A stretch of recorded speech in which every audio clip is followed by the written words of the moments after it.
Hi guys, welcome to another episode of Living Life at Life.edu. I am your host, Dr. Veronica Garcia, and today I am joined by the one and only Dr. Brian McAulay. Hi, welcome. Hi, Dr. Garcia. Good to see you. So awesome to have you here.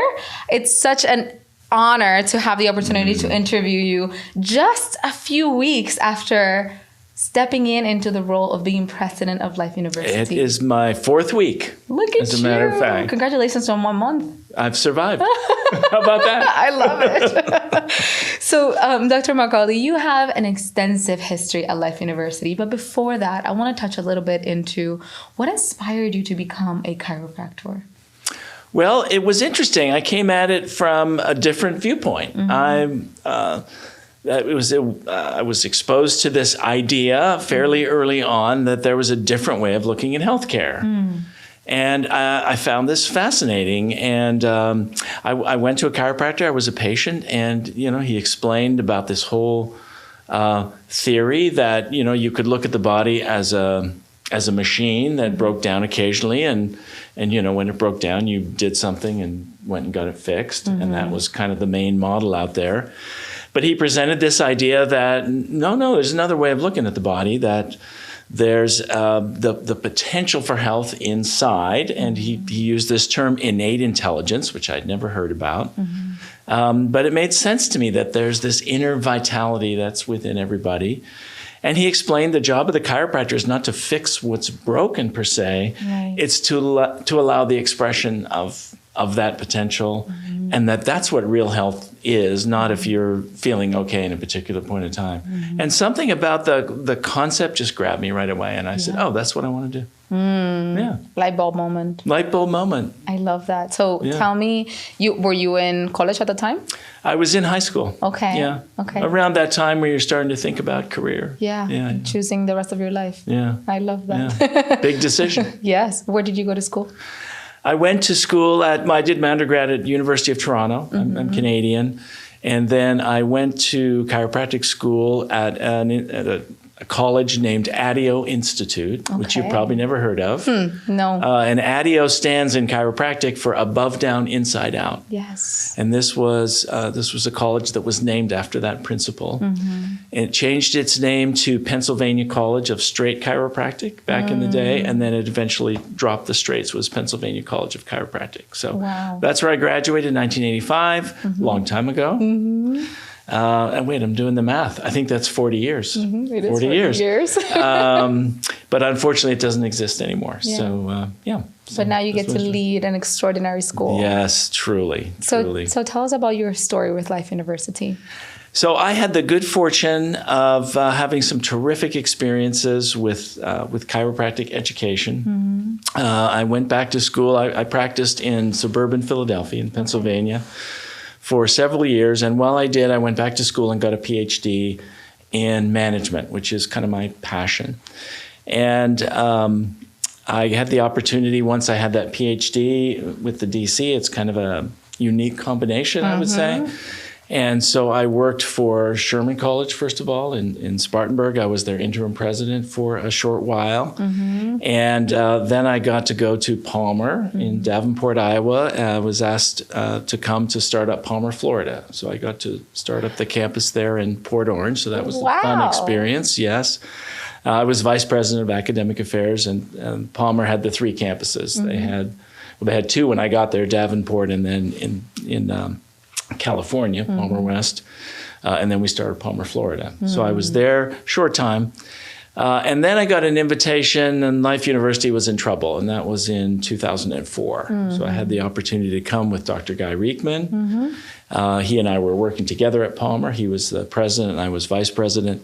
And so we had the opportunity to come, and the school really was in trouble. So it was just a good opportunity, and it just felt like the right thing to do. Had been the world's largest chiropractic institution. Of course, it is again now, but and it had fallen into some challenges. Right. And so I got to be part of that team that helped resolve all those. So that was fantastic. It was a great experience. Look at that. So, yeah. And that was 2004. And I stayed for a decade until 2013. And then I was called to serve at Parker University as president. So So I got to spend 10 years with the fabulous place here. Look at that. Yeah, And then yeah. you're just back.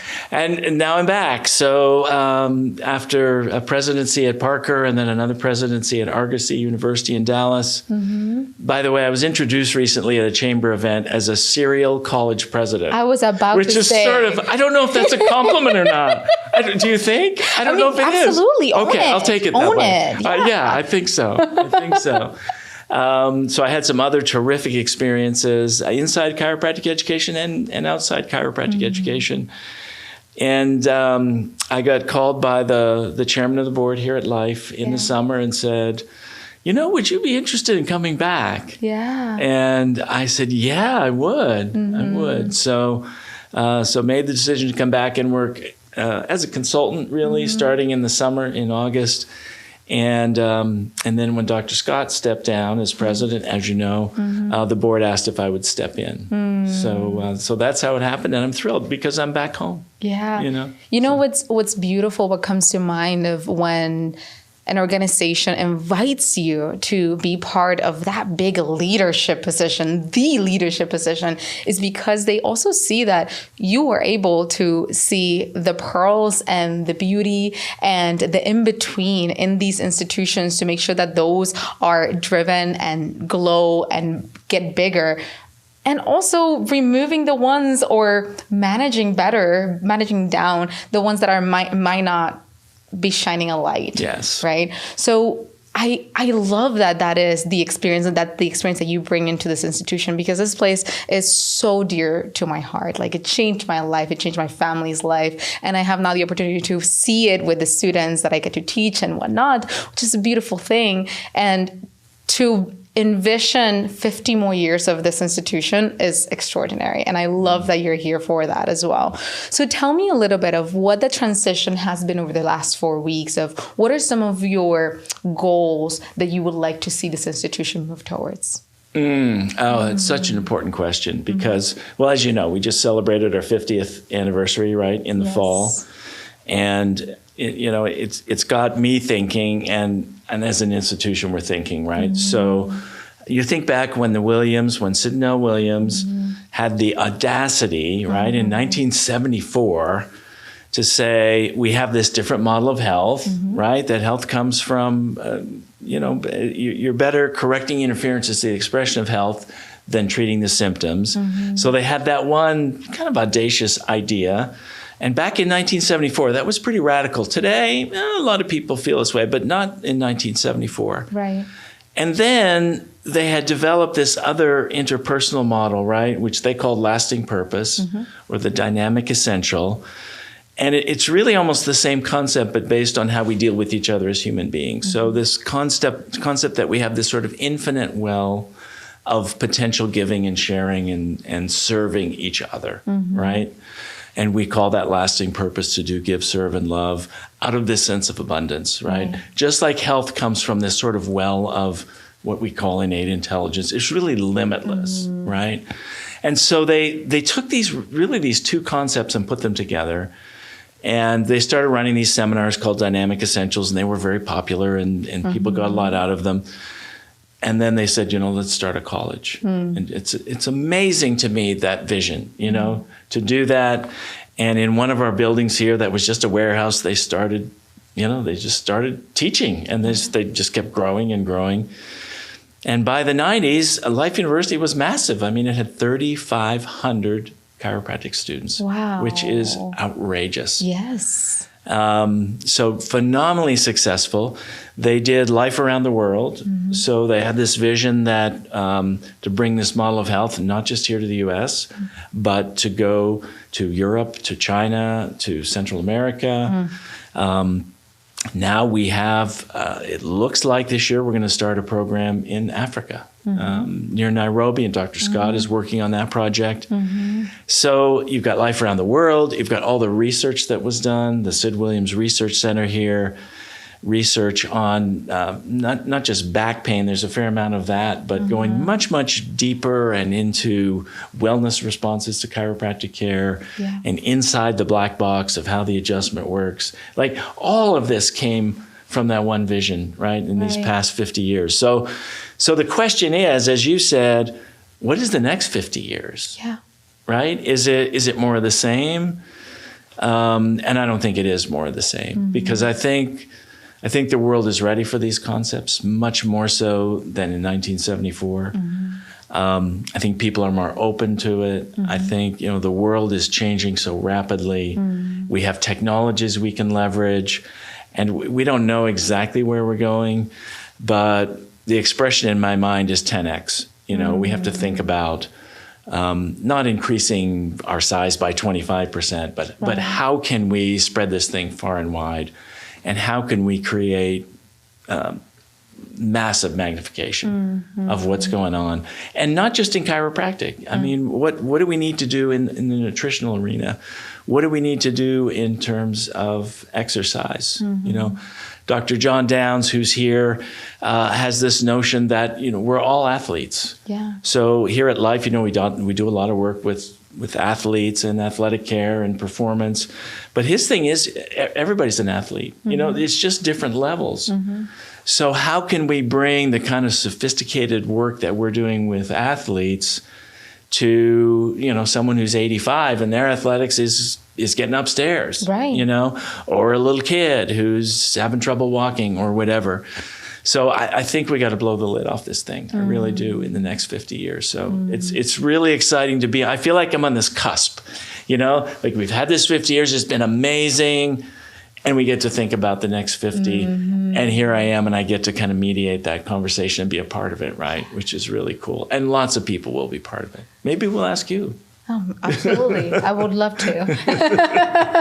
And it sounds like impact it's a word that's resonating with me. Like you're coming in with impact. Pop the bubble of Life University so that it can be contagious throughout not just Marietta and Atlanta and Georgia, but worldwide. We've had the opportunity of having here students from all around the world that are going back to those places, but to know that they can come back and continue sharing, hey, if you're thinking about whether it is chiropractic or an athletic career or an undergraduate career or a master's in positive psychology, like if you're thinking of these things, the only place that you're thinking of is Life University, period. Exactly. Like that's point blank. That's what it's supposed to be, because it's such an extraordinary place. Yeah. Tell me a little bit about as you're transitioning for the next, let's say 6 to 9 months, so 2 to 3 quarters or whatnot. What are some of those changes that you hope to see within the staff and faculty as they understand a little bit more your vision for Life? Oh, that's a great question. Yeah, so here's the metaphor, and we met with the staff on Friday, and what I said to them is, I said, have you ever seen a beautiful garden? It's a flower garden. It's got roses and tulips and daffodils and all kinds of things. But you notice it has some weeds, right? And some people say, well, just ignore the weeds. I mean, just everything's fine. Just what weeds? There's no weeds. There's no what weeds. What are you talking about? I don't see any weeds. So there's that kind of approach, And the other approach is, we know people who all they see is the weeds, right? They're like, oh, well, there's this weed, and there's a chickweed, and there's dandelions, and you're like, well, wait, there's this beautiful garden, So the approach we're using is, we see this beautiful garden. We see that the soil is fantastic. Yeah. We know it's in a great environment. We know it has lots of rainfall. We know that it's full of nutrients. So it is a beautiful garden, and it has the potential to be even better. And we deal with some weeds, right? So your 6 to 9 month question is huge, because we're gonna deal with some weeds. I mean, so we've got things we're working on to make the garden better. So we've identified 5 of those that we're going to be looking at, 5 different elements we're going to be focusing on to make our garden better, if you will. Yeah. And we're calling this the Life Launchpad. I love that. And here's my thinking. We had this 50 years, we got to here, the 50 years of the future. So we got a little bit of work to do to get ready to launch that second 50 years, right? So that's the metaphor. You got it? Yeah. Okay. So here's the 5 things. One is, of course, it's always about the students and academic quality and getting them ready for success. Right now, we have been working, the College of Chiropractic, which is, of course, our largest program, has been working on getting students better prepared for national board scores. Absolutely. This has been an issue with us. They've done a great job. Our 2024 graduates have done really, really well. So we're going to continue to do that. So much work has already been done. Honestly, the message is just keep doing what you're doing, you know. And the CC is going to be visiting us in a couple of weeks. They're going to be here on campus and checking in with us, and that's fantastic because they'll give us feedback on how we're doing. So we're excited about that. So that's the first one, the academic quality piece. The second one is enrollment. Yeah. We have this issue in the United States anyway, where chiropractors are retiring, of course, and they work 30, 40, 50 years, not 50 maybe, but well, some. But 40 years, and then, you know, people deserve to retire. We are not graduating enough chiropractors every year to even replace the ones that are retiring, right? So we're not doing a good job. We, meaning the colleges, we're not producing enough chiropractors. So we have to figure out a way to grow and how to show more people about these great careers we have, not just chiropractic, but in the nutrition realm and exercise science and the positive psychology side. So enrollment's going to be a focus. We're hearing a lot out there, speaking of weeds, about this demographic cliff you've heard about, where the number of high school students is dropping. So there's issues that we need to be really good at enrollment. And anyone watching this, please help us. Please tell a student who would love to have a life that's full of commitment and full of rewards, and you know, to really help people on a fundamental level. Yeah. There's a huge need. There's a huge need. We're not keeping up. Thirdly, culture. We're going to make sure that we are all expressing lasting purpose. It's a goal to give, do, serve out of a sense of abundance. It's a goal. You never really get there, but I think we all can do better. For us to respect each other with absolute respect and all that. Very important. We are going to we're going to focus on our performance. We're going to become masters of performance, you know, getting stuff done. And that means, and my PhD's in management, so this is where we talk about we know we have this incredible vision, right, for the university to literally transform not just healthcare, but how patients experience their own health, right? So we have that strong vision, but it's not just enough to have the vision, right? We need a strategy. We need a strategic plan. So that means having goals, right? So in the various aspects of how we operate around the university, we'll have goals that are specific and measurable and aspirational, but realistic, that have a timeline. You know, all that structured stuff. Yeah. That you need to do to keep moving in that right direction. It's like a roadmap. You know, you have the vision, you know where you want to go. We want a world that's more healthy and things more vitalistically. The strategy is like, well, okay, how are we going to get there? Right. You know, and then the third key piece, of course, is executing. You know, what do you do on a daily basis to get there? And then the fifth thing is financial health. Yeah. We are a nonprofit institution. We don't make money for shareholders or anybody, but we do have to pay our bills, and we have staff and faculty who deserve to be paid, maybe. Just a thought. Just a thought. You know? Little nugget. So we just need to be sure that we're keeping an eye on that and making sure that that we're paying our bills, that we have the resources we need to grow. So those are the 5 things that we're going to be focusing on. 6-9 months, maybe 2 years. Yeah. In the meantime, we're going to talk about those next 50 and have some fun. I love that. We have a big party. There'll be cake. I like that. There will be cake. Yeah, gluten-free.